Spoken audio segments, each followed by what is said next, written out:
सो है गाइस अभी हमारा प्रॉब्लम है मिस्टिक्स लाइन्स जो भी है क्वाड से स्टार्ट है 174। तो इसमें बेसिकली हमें एक एरे गिवन है, ठीक है। फिर से A1 A2 up to AN, ये हमारा एरे गिवन है।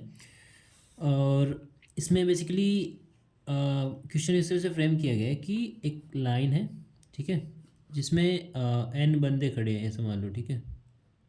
यहाँ पे ऐसे करके N बंदे खड़े हैं और हर किसी के पास कुछ ना कुछ पावर है जो कि यहाँ पे मेंशन की हुई है, ठीक है। जैसे A0 A1 up to AN-1, ठीक है। ये जो नंबर्स है हर हर बंदे की पावर बताता है। अब क्या इसमें क्या करना है कि कोई भी दो एडजेसेंट बंदे हैं, ठीक है। यहाँ पे जैसे ये दोनों है, इसकी पावर मान लो AI है और इसकी पावर मान लो AI+1 है। एडजेसेंट बंदे बोला तो ऑफकोर्स एडजेसेंट ही लेने, AI और AI+1 इस तरह से है। तो क्या हो सकता है कि या तो ये इसको मार दे या फिर ये इसको मार दे। ये फ़र्क, इससे फ़र्क नहीं पड़ता कि किसकी पावर ज़्यादा है और किसकी पावर कम है, ठीक है। ये उससे इंडिपेंडेंट है, कोई भी किसी को मार सकता है। तो हमें क्या बताना है, हमें N-1 टाइम्स ये ऑपरेशन करना है और फिर लास्ट में जब तक एक बंदा नहीं बच जाता, सिंगल पर्सन, तब तक ये ऑपरेशन करना है, ठीक है। और बताना है कि इसकी मैक्सिमम पावर कितनी रख सकते हैं, मैक्सिमम पावर लास्ट में कितनी बचेगी। अब देखो क्या होता है कि जब कोई बंदा किसी को मारता है तो अगर आईएथ बंदा जेथ पर्सन को मारता है तब उसकी जो नई पावर होगी A(i), that will be the maximum of 0, AI-AJ। ये उसकी नई पावर होगी। मान लो एक बंदा है, इसकी पावर 3 है और दूसरा बंदा है, इसकी पावर 5 है। अगर ये इसको मारता है तब इसकी नई पावर क्या होगी, इसकी नई पावर P मानूँ अगर मैं, तो वो होगी मैक्सिमम ऑफ 0, 3 - 5। मतलब ये -2 हो गया, तो मैक्सिमम तो 0 आएगा ना। तो इसकी पावर फिर बाद में, अब ये तो मर गया, अब इसकी पावर बच गई 0।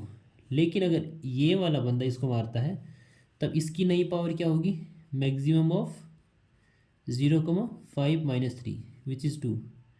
इसकी नई पावर होगी 2। अब देखो अगर कोई पर्सन किसी को मार रहा है, ठीक है, तो उसकी पावर कभी भी इंक्रीज नहीं हो सकती। या तो सेम रहेगी, सेम कब रहेगी, जब वो किसी जीरो पावर वाले को मारे। मान लो कि इसकी पावर पहले से 0 है और अगर ये इसको मारे तब 5 - 0 और मैक्सिमम ऑफ दिस, तो ये सेम ही रह जाएगा, ठीक है। तो या तो सेम रहेगी पावर, ओके, या फिर पावर क्या हो जाएगी, डिक्रीज हो जाएगी, या फिर पावर हो जाएगी डिक्रीज। हमें अगर मैक्सिमम पावर चाहिए तो हम वो एलिमेंट रखना चाहेंगे, ठीक है, जिसमें हमें कुछ भी सब्ट्रैक्ट ना करना पड़े।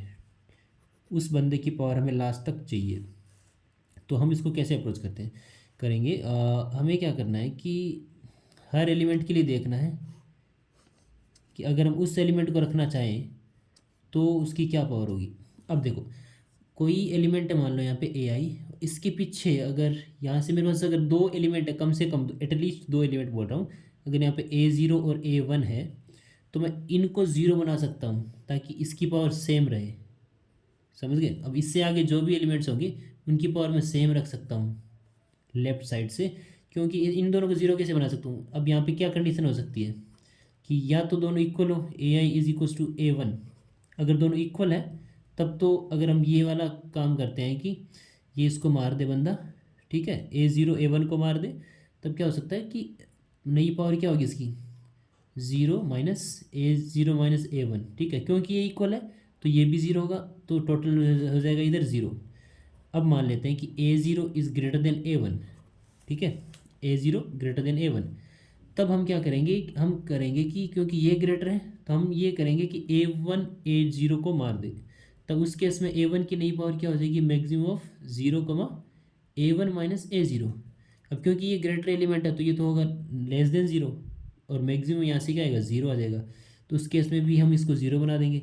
अगर हमारा A1 > A0 है तब हम क्या करेंगे, A0 से A1 को मरवा देंगे, जिससे हमारा जो टोटल है इस फॉर्मूले से वो हमारा 0 आ जाएगा। कैसे, मैक्सिमम ऑफ 0, A0 - A1, और ये नेगेटिव होगा तो मैक्सिमम 0 आ जाएगा। मतलब किसी एलिमेंट से इधर अगर एटलीस्ट दो एलिमेंट है तो उनको हम ज़ीरो बना सकते हैं, ताकि हमें इसकी पावर में कोई छेड़छाड़ी ना करनी पड़े, एज इट इज़ रखें, ठीक है। क्योंकि हम किसी भी एलिमेंट की पावर कम नहीं करना चाहेंगे ना, ऑफ कोर्स। और इधर सेम कहानी, जो कहानी लेफ्ट साइड में चल रही है वो भी राइट साइड में भी ऐसी होगी कि मान लो कोई एलिमेंट है a of n minus three element है, ठीक है, और एक है a of n minus two और एक है a of n minus one. Last element है ये, और सेकेंड लास्ट है, ये थर्ड लास्ट है। तो अब क्योंकि इस एलिमेंट के लिए इधर दो एलिमेंट है, कम से कम दो एलिमेंट है ना इधर, तो इनको हम ज़ीरो बना सकते हैं, जैसे हमने ए ज़ीरो और ए वन को ज़ीरो बनाया था, ठीक है। अगर दोनों इक्वल हैं तब तो ऑफकोर्स कोई भी किसी को मार दे चलेगा और उनकी टोटल पावर ज़ीरो हो जाएगी, ठीक है। अगर ये ग्रेटर देन है तो हम जो लेसर एलिमेंट है उससे दूसरे एलिमेंट को मरवा देंगे, ताकि उनका डिफरेंस जो है वो लेस देन ज़ीरो है और मैक्सिमम वैल्यू ज़ीरो हो जाए, मतलब इसको फिर से ज़ीरो कर देंगे, ठीक है। तो मतलब हमारा एरे अगर इस तरह से है ए ज़ीरो ए वन और फिर यहाँ पे ए टू से लेके ए एन माइनस थ्री और यहाँ पे ए एन माइनस टू और ए एन माइनस वन, इस तरह से अगर हमारा एरे है तो ये वाला जो एलिमेंट है ना, ये इस रेंज वाले एलिमेंट है, समझ रहे हो, ये वाली रेंज के एलिमेंट्स, इनकी पावर पर कोई फ़र्क नहीं पड़ेगा, इनकी पावर हम एज इट इज़ रख सकते हैं। आप समझ रहे हो, मतलब मैं ये करना चाह रहा हूँ कि अगर मैं इन सब को मार दूँ, बस ए ज़ीरो एलिमेंट को रखूँ, तब उसकी पावर क्या होगी, मैं ये कैलकुलेट करने की कोशिश कर रहा हूँ। जैसे अगर हमारे पास ये एलिमेंट है, अगर इससे लेफ्ट वाले सारे एलिमेंट्स को मार दूँ तब इसकी पावर क्या होगी, मतलब इसको फाइनल अगर यही रखूँ ए टू रखूँ तब इधर वाले सारे मारने होंगे और इधर वाले भी सारे मारने होंगे, ठीक है। अगर इसको रखूँ तब इसकी पावर में क्या चेंज आएगा, और मैं कोशिश करूँगा कि जो एलिमेंट की पावर है वही रहे, और फाइनल में हम पूरे एरे को ट्रेवर्स करके मैक्सिमम पावर निकाल लेंगे। समझ रहे हो मैं क्या कह रहा हूँ। तो आई थिंक इसको हम एग्जांपल से समझेंगे तो अच्छा रहेगा, ठीक है। Let me take an example. मान लो कि यहाँ पे इस तरह से है 2 1 3 4 5 और ले लेते हैं यहाँ पे कुछ एलिमेंट्स 6 और 7, ठीक है, इस तरह से कुछ एलिमेंट है। तो अब अगर मैं इस एलिमेंट को रखना चाहूँ, बाकी सबको आपस में कुछ ना कुछ करके मरवा दूँ, तब इसकी पावर पर क्या फ़र्क पड़ेगा हमें ये जानना है, ठीक है। अगर देखो बेस केस क्या हुआ, अगर n की वैल्यू वन है, if n is equals to one, तब तो सिंपल हमारा फर्स्ट एलिमेंट जो है v ऑफ ज़ीरो वही आउटपुट होगा और वहीं से कंटिन्यू कर जाएंगे, ठीक है। और if n is equals to two, अगर हमारे पास ओनली दो ही एलिमेंट है, ओनली दो ही एलिमेंट है, मतलब ए ज़ीरो और ए वन, तब तो ऑफकोर्स हमें इनका एब्सोल्यूट डिफरेंस निकालना पड़ेगा, राइट। उस केस में आउटपुट क्या आ जाएगा, उस केस में आउटपुट आ जाएगा absolute difference of A zero A zero minus A one. समझ रहे हो, क्योंकि एक बंदे को तो किसी को मारना ही पड़ेगा, एंड इसमें जिसकी पावर ज़्यादा है हम चाहेंगे कि वही बंदा दूसरे बंदे को मारे, क्योंकि अगर कम पावर वाला मारेगा तो उनकी वैल्यू नेगेटिव आएगी और फाइनल आउटपुट ज़ीरो आएगा। हम उसको पॉजिटिव रखने की कोशिश करेंगे, इसलिए एब्सोल्यूट डिफरेंस निकाल के हमने देख लिया बस। बट अगर हमारा n is greater than three है, उस केस में क्या है कि अगर हमें फर्स्ट एलिमेंट को रखना है और मैं चाहता हूँ कि बाकी सब मर जाए, तो क्या मैं इन सब की पावर को ज़ीरो कर सकता हूँ या नहीं कर सकता। मैंने क्या बताया था, कोई एलिमेंट है यहाँ पे, ठीक है, बंदा है, अगर इससे इधर एटलीस्ट दो बंदे हैं तो उनकी पावर को हम ज़ीरो कर सकते हैं, ठीक है। और इधर भी सेम, अगर उस उधर एटलीस्ट दो बंदे हैं तो उनकी पावर को हम ज़ीरो कर सकते हैं, ताकि इसकी पावर पर कोई फ़र्क ना पड़े, ठीक है। अब क्योंकि इससे इधर तो कोई बंदा नहीं है और इधर दो से ज़्यादा है, क्योंकि n इक्वल्स टू वन वाला केस हैंडल कर लिया, टू वाला केस हैंडल कर लिया, और अभी हम ग्रेटर देन थ्री के लिए देख रहे हैं, तो इधर कम से कम दो बंदे तो होंगे इसके लिए, फर्स्ट एलिमेंट के लिए, राइट। तो इसकी पावर सेम रहेगी। मैं बताता हूँ कि इसको हम ज़ीरो कैसे कर सकते हैं। आपने सिक्स में से ये बंदा इसको मार दे तो सिक्स माइनस सेवन वन हो गया, ये बंदा इसको मार दे, ठीक है, तो वन माइनस फाइव हो गया, वो ज़ीरो हो जाएगा। फिर ये बंदा इसको मारे तो four minus zero is four, ठीक है, सॉरी ज़ीरो माइनस फोर, और क्योंकि लेसर एलिमेंट वाला ग्रेटर को मार रहा है तो फिर से ज़ीरो आएगा, और फिर ये इसको मार दे फिर ज़ीरो, ये इसको मार दे फिर ज़ीरो। तो अब हम फिर ये बंदा इसको मार देगा ताकि ये लास्ट में बच जाए, इसलिए इसका टू ही आएगा, ठीक है। इसकी फाइनल पावर 2 बचेगी। अगर हम इसको रखना चाहें बाकी सबको मार दें तो, अब अगर हम इसको रखना चाहें बाकी सबको मार दें, अब देखो इसको रखना चाहें बाकी सबको मार दें, हमारा ये डिसीजन है, ठीक है। तो अगर इधर वाली साइड में मान के चलते हैं कि इनको सबको हम ज़ीरो कर भी देते हैं, ठीक है, इससे फ़र्क नहीं पड़ रहा। अगर मान लेते हैं कि इधर एटलीस्ट 2 बंदे हैं, एटलीस्ट 2 बंदे हैं इधर इस एलिमेंट से इधर, तो उनकी पावर को हम ज़ीरो कर देंगे। ऑफ कोर्स हमने ऑलरेडी देखा हुआ चीज़, लेकिन इस एलिमेंट को ज़ीरो नहीं किया जा सकता क्योंकि सिंगल एलिमेंट है ना, तो जो इसकी वैल्यू है वही रहेगी।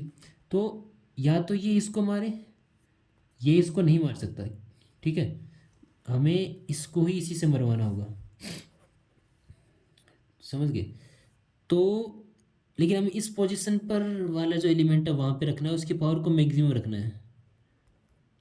तो इन दोनों में से जिसकी पावर ज़्यादा होगी, ठीक है, इन दोनों में से जिसकी पावर ज़्यादा होगी वो एलिमेंट दूसरे बंदे को मार देगा। तो इस केस में आएगा यहाँ पे absolute difference of A0 minus A1।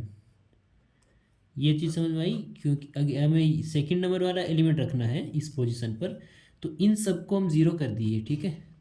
अब हमारे पास फिर लास्ट में ये 2 बंदे बच जाएंगे, ओके। अब इनमें से हमें मैक्सिमम पावर रखनी है, ठीक है। हमारा मेन गोल तो वही हो रहा है ना, मेन ऑब्जेक्टिव है तो कि पावर को मैक्सिमाइज करना, ठीक है। तो वो बंदा जिसकी पावर ज़्यादा है वो दूसरे बंदे को मार दे ताकि हमें यहाँ पे मैक्सिमम मिल जाए। फिर इसके लिए हमें कुछ नहीं करना क्योंकि इधर 2 एलिमेंट है पता चल गया, और इधर भी हम मान के चल रहे हैं कि एटलीस्ट 2 एलिमेंट है, तो ये सब जीरो हो जाएंगे, ये सब जीरो हो जाएंगे, तो ये भी सेम रहेगा, फिर ये भी सेम रहेगा, ये भी सेम रहेगा, क्योंकि इधर वाले सारे एलिमेंट को आपस में ज़ीरो रख सकते हैं, इधर को भी ज़ीरो कर देंगे, ठीक है। तो इसकी पावर पे कोई फ़र्क नहीं पड़ेगा। तो ये हमारा यहाँ पे नया जो वेक्टर बना, यहाँ पे बना 2, ये बना absolute difference of A0 minus A1, ठीक है। और फिर हमारा 3 4 5। अब देखो 6 के लिए चेक करना है। अब सेम जो हमारे फर्स्ट एलिमेंट के लिए इधर किया था लेफ्ट साइड में, क्योंकि ये इधर सिंगल एलिमेंट बचा था इसलिए ये चीज़ की थी। अब 6 के लिए भी सेम, इधर वाले सब तो हम आपस में ज़ीरो कर देंगे, लेकिन इसको ज़ीरो नहीं कर सकते ना। तो यहाँ पे हमें क्या करना होगा, आई यहाँ पे कितना है n-2 है, ठीक है। n-2 वाले एलिमेंट के लिए हमें क्या करना है, absolute difference of a of n-2 minus a of n-1, ठीक है। और फिर इस एलिमेंट के लिए क्योंकि n greater than 3 है, तो इधर इस एलिमेंट के लिए इधर 2 या 2 से ज़्यादा एलिमेंट होंगे, ठीक है। तो इन सबको आपस में हम ज़ीरो कर देंगे और फिर लास्ट में इसको बचा लेंगे, तो ये हो गया 7। तो ये हमारा फाइनल एरे बन गया, ठीक है। अब इसमें से जो मैक्सिमम पावर वाला बंदा बचेगा हम उसको, वो हमारा फाइनल आउटपुट होगा, ठीक है। क्योंकि हमें हमारा मेन ऑब्जेक्टिव तो वही हुआ ना कि मैक्सिमम पावर चाहिए हमें, किस बंदे को हम रखें जिससे हमें मैक्सिमम पावर मिले। तो इसमें से हम कैलकुलेट कर लेंगे, ठीक है, जो मैक्सिमम नंबर होगा वही आउटपुट कर देंगे। अब जैसे कि हमारा एक केस था कि जिसमें 100 और 10 था, ठीक है। तो n इसमें ग्रेटर देन इक्वल टू 3 है, सॉरी यहाँ पे ग्रेटर देन इक्वल टू 3 ले लो, ठीक है, इक्वल टू 3 है। तो इसकी पावर हमने सेम रखनी है क्योंकि फर्स्ट एलिमेंट की पावर सेम रखनी है। इसकी पावर हमें क्या करनी है, सेकंड वाले की i इक्वल टू 2 के लिए, ठीक है। 2 के लिए A0 माइनस A1 है, A0 माइनस A1 ये होगी सॉरी 99 हो जाएगा, ठीक है। लेकिन यहाँ पे इसके लिए ये ऑपरेशन भी चलेगा क्योंकि ये यहाँ पे i इक्वल टू 1 तो हो गया, ठीक है, 0 और 1 मान के चल रहे, 0 इंडेक्सिंग लेके चल रहे हैं। तो n-2 वाले के केस में भी ये फिर से ऑपरेशन चलेगा क्योंकि इसके इधर एक ही एलिमेंट है और इधर भी एक ही एलिमेंट है, तो यहाँ पे इस एलिमेंट पे ये ऑपरेशन भी होगा और ये ऑपरेशन भी होगा, ठीक है। क्योंकि इधर भी एक ही एलिमेंट है तब उसमें से सब्ट्रैक्ट करना पड़ेगा, और इधर भी एक ही एलिमेंट है तब उसमें से सब्ट्रैक्ट करना पड़ेगा, तो ये इसमें से भी डिक्रीज होगा, तो ये बचेगा 89। और ये इसको एज इट इज़, लास्ट वाले एलिमेंट को एज इट इज़ रख सकते हैं, क्योंकि अगर हमें इसको रखना है बाकी सबको मारना है तो ऑफकोर्स ये वाला एलिमेंट अगर इसको मारे तो इधर इनकी पावर को हम ज़ीरो कर सकते हैं, कैसे, इस एलिमेंट से इससे मरवा देंगे, तो मैक्सिमम ऑफ 0,1 माइनस 100, क्योंकि ये नेगेटिव हो रहा है तो मैक्सिमम फिर से 0 आ जाएगा, तो इसको हम पावर इतनी रख सकते हैं 10। और हमारा यहाँ से अरे 189 और 10 बनेगा, और इसमें से सबसे मैक्सिमम कौन सा है, 89, मतलब इसको रखने में फ़ायदा है, ठीक है। तो बस ये समझाना था, बाकी कोड मैं दिखा देता हूँ। इंटीजर n इनपुट ले लिया, वेक्टर बनाया, फिर इनपुट ले लिया। अगर n इक्वल टू 1 हुआ तो फर्स्ट एलिमेंट प्रिंट कर दिया क्योंकि एक ही एलिमेंट है। n इक्वल टू 2 हुआ तो ऑफकोर्स एब्सोल्यूट वैल्यू लेके प्रिंट कर दिया। अदरवाइज 0 से n तक लूप लगाया। अगर फर्स्ट एलिमेंट है i इक्वल टू 1 तो उस केस में हमने क्या रखा है, absolute difference of 1 minus 0। First element मतलब एलिमेंट फर्स्ट नहीं है, zero base indexing element second है, ठीक है। यहाँ पे सॉरी उल्टा हो गया क्या, हाँ ये वाला, ठीक है। I equals to 0, i equals to 1 और यहाँ पे n-2, ओके। और अगर आई इक्वल्स टू n-2 है तो फिर से ये सेम चीज़ कर दी और फिर हमने एक आंसर बनाया, उसमें मैक्सिमम वैल्यू स्टोर कर ली जितने हमारे वेक्टर्स में थे और उसको फाइनली आउटपुट कर दिया। तो मैं कोड कमेंट में ऐड कर दूंगा। लास्ट वीडियो में एक बंदे ने मतलब कमेंट किया था कि रन टाइम एरर आ रही। एक्चुअली मैंने यहाँ पे मैं टेस्ट केस ऐड नहीं करता हूँ, ठीक है। यहाँ पे बस लॉजिक समझाता हूँ कि लॉजिक क्या है। तो आपको पूरा कोड लिखना होता है सबमिट करने के लिए कि उसमें टेस्ट केस भी ऐड कर दो ना। तो this is not a full code क्योंकि आपको टेस्ट केसेस भी ऐड करने होते हैं साथ में, ठीक है। कोड कमेंट में प्रोवाइड करवा दे दूँगा, तो आप वहाँ से देख लेना पूरा code. Okay, thank you so much for watching the video. Bye bye.